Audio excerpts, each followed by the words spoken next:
Elizabeth sat silently in the busy Nairobi airport lounge, her fingers anxiously drumming on her leather bag. At 60, she felt out of place among the travelers half her age. This journey to Africa was intended to be her escape, a desperate effort to free herself from the solitude that had enveloped her since her husband's passing 2 years ago. However, the loneliness had followed her here, unwilling to release its hold. As she shifted uncomfortably in her chair, a young man entered the lounge, his confident walk capturing her attention. He was tall, with a bright smile that appeared to illuminate the room. Elizabeth noticed how effortlessly he engaged with the staff and other travelers, his charm apparent in every movement.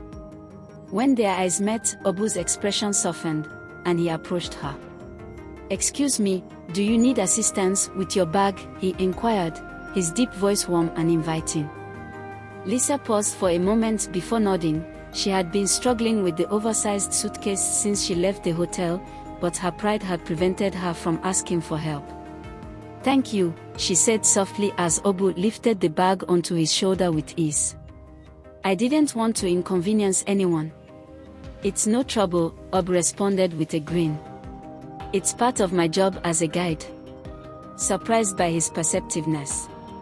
"Yes, I am. It's my first time in Africa. I've always wanted to visit, but life got in the way." Obu observed her for a moment, his expression unreadable. "Well, you're here now, that's what counts." They fell into a comfortable conversation as they awaited their groups to be called. Obu talked about his work as a guide and his aspirations of one day starting his own tea company. Elizabeth found herself captivated by his enthusiasm and ambition. He radiated life and confidence, a sharp contrast to the emptiness she had been experiencing. "And you?" Obu inquired, breaking her reverie. "What brought you here?" Elizabeth hesitated, unsure of how to express the pain of losing her husband and the endless days spent alone in a house that no longer felt like home. Instead, she offered a small smile. "I suppose I wanted an adventure." Obu nodded as if he understood more than she was conveying. "Africa is full of adventure, you see." When the announcement came for their groups to board, Obu assisted her with her bag once again. As they parted ways, he turned to her with a playful grin. "Maybe we'll meet again, the world has a funny way of bringing people together." Elizabeth watched him walk away, feeling an unusual flutter in her chest. She shook her head, reprimanding herself for her foolishness. He was young, vibrant, and full of possibilities. Yet for the first time in years, she felt something stir within her, a faint glimmer of excitement, a flicker of hope. The open plains stretched endlessly.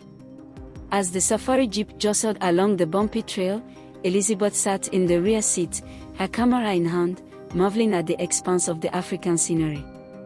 Obu, positioned in the driver's seat, glanced at her through the rearview mirror and smiled.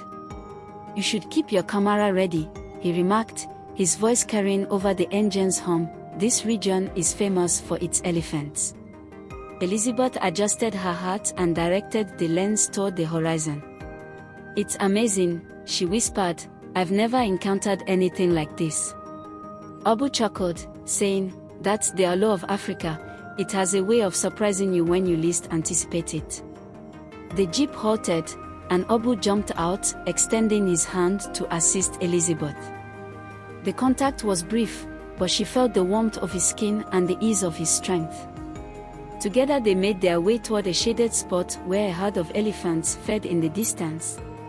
As the afternoon progressed, their dialogue became more intimate, and Lisa found herself revealing snippets of her life that she seldom talked about.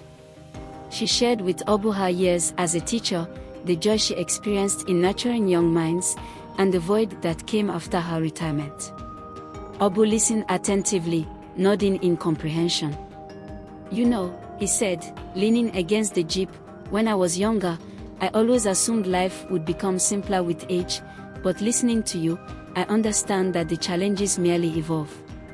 Elizabeth offered a faint smile.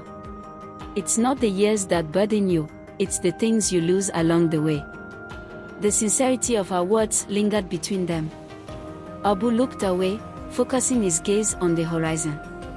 I lost my father when I was 15, he confessed. That's why I began working so young, to support my family. Elizabeth hadn't anticipated such openness, but it increased her admiration for him. You've done well for yourself, Abu. It's not easy to confront life's difficulties and still carry yourself with such grace.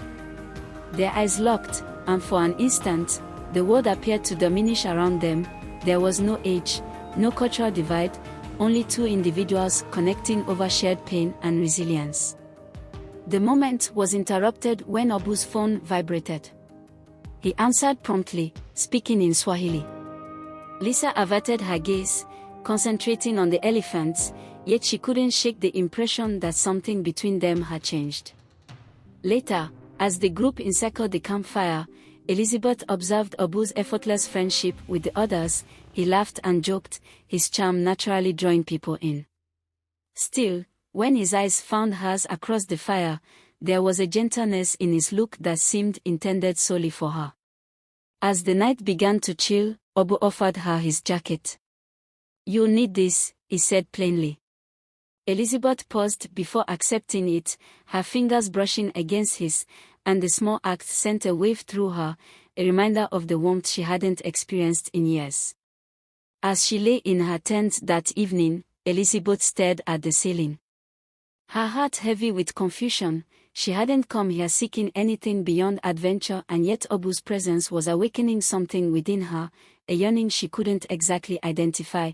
The camp was serene under the canopy of stars, the far-off sounds of wildlife forming a symphony of the night. Abu approached Lisa with a cautious smile, carrying a tray with 2 glasses of wine. She glanced up from her journal surprised, but not unfavorably. "I thought you might appreciate this," he said.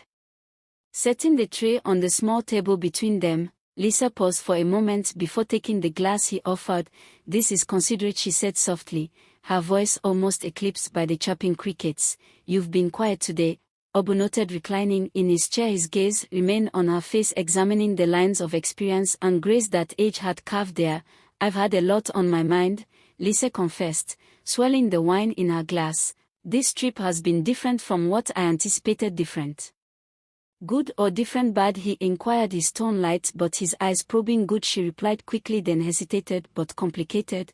Abu didn't push her, allowing the silence to stretch comfortably between them. The firelight cast dancing shadows on their faces, softening the harsh edges of reality. "Can I ask you something?" Lisa finally said, disrupting the quiet. "Anything," Abu answered without delay. "Do you ever feel like you're living someone else's life, like the person you were meant to be got lost somewhere along the line?" Abu pondered for a moment, his expression reflective. "I used to. After my father passed, I felt confined by responsibility, like my ambitions didn't matter anymore. But then I realized something: the life you desire doesn't simply show up, you have to strive for it." Lisa nodded slowly, his words resonating with her. "I envy that clarity. I've spent so much time being what others required me to be. A wife, a mother, a teacher. I don't know who I am apart from those roles."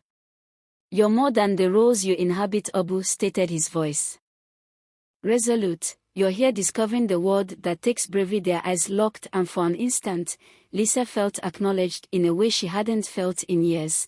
The barriers she had constructed around herself began to crumble, letting in the warmth of his presence. Without thinking, she reached out and placed her hand on his.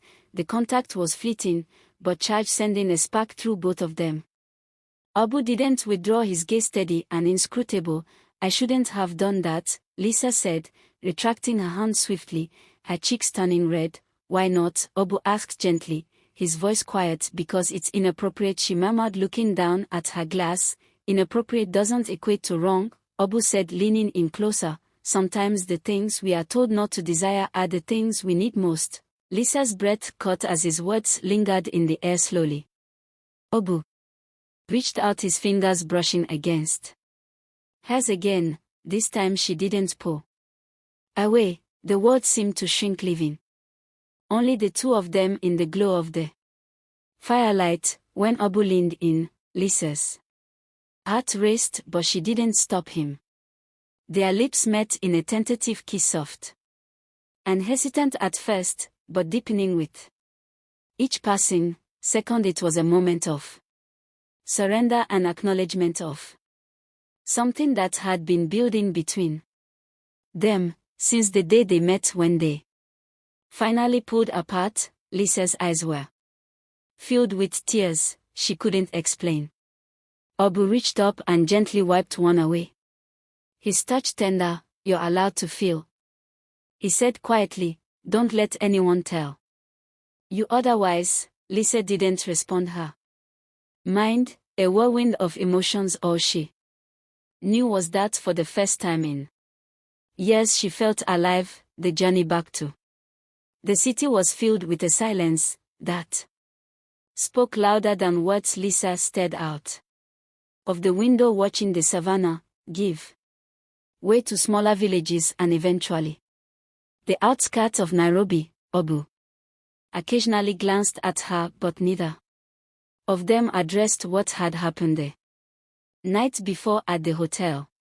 Obu helped her with her luggage for what felt like the last time. Their eyes met briefly, and Lisa opened her mouth to say something, but no words came out. Obu gave her a small understanding smile and stepped back, allowing her the space to process.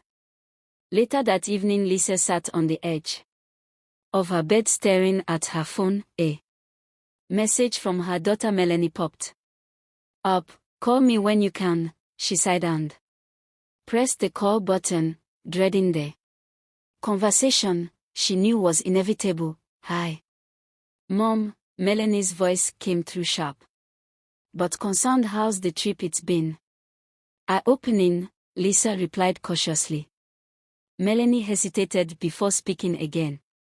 "I've been worried about you. I know this trip was OS to help you heal, but something feels off. Are you okay?" Lisa's grip tightened on the phone. She wanted to tell Melanie everything: the loneliness, the unexpected connection with Obu, the kiss that had shaken her to her core. But how could she explain something she barely understood herself? "I'm fine, Melanie," she said, instead, her voice steady but distant. "You don't need to worry about me after the call." Lisa felt restless. She wandered to the hotel balcony where the city stretched out before her. The cool night air did little to calm her racing thoughts. She had made choices during this trip that defied every expectation she had set for herself. She wasn't sure if she regretted them, but she knew they had changed her. The next morning, Obu arrived at the hotel to escort her to the airport. The ride was quiet, but there was no tension between them, only an unspoken understanding. When they arrived, Obu stepped out to help her with her luggage one final time. As they stood at the curb, Lisa ultimately discovered her voice. "Thank you, Obu, for everything." Obu looked at her, his expression warm, yet bittersweet. "You don't need to thank me, you've taught me as much as I've taught you." Lisa smiled, but her eyes revealed the sorrow she felt. "I don't know what lies ahead."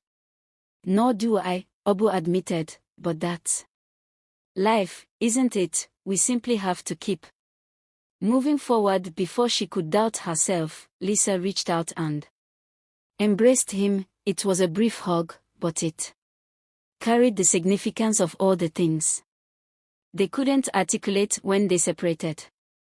Obu stepped back, giving her a small wave. As she entered the terminal on the plane, Lisa sat by the window, her mind replaying moments from the trip, the laughter, the conversations, the kiss. They were memories she would cherish forever. She wasn't sure what the future entailed, but she felt a quiet determination. Back home, Lisa began writing letters to Melanie. They were heartfelt, raw accounts of her life, her sorrow, and her journey toward rediscovery. She didn't mention Obu by name, but his spirit was Woven into every word, months later, she came across an article online about a young African entrepreneur who had created a successful tour company. The accompanying photo showed Obu standing confidently in front of a safari jeep with his team. Lisa smiled, her heart swelling with pride and a touch of longing. As she closed her laptop, she leaned back in her chair, a bittersweet feeling washing over. Her life was unpredictable, chaotic, and full of surprises, but for the first time in years, she felt that she was truly living it.